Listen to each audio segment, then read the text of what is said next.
बोली राम से सुपनखा मुस्कुराई के बनवा में जाई के ना। बोली राम से सुपनखा मुस्कुराई के बनवा में जाई के ना।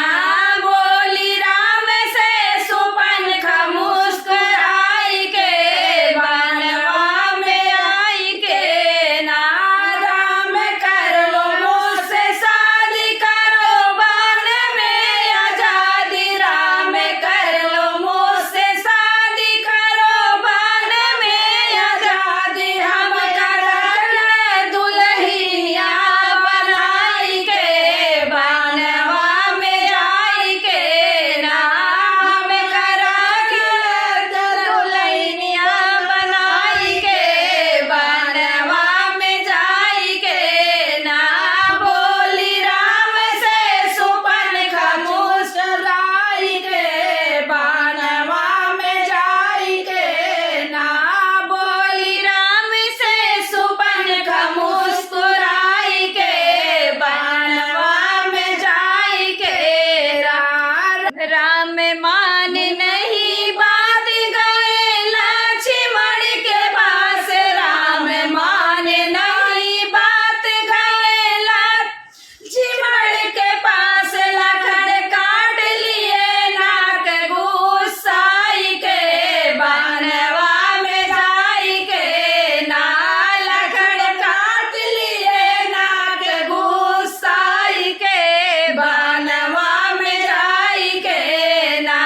बोली राम से सुपनखा मुस्कुराई के बनवा में जाई के ना।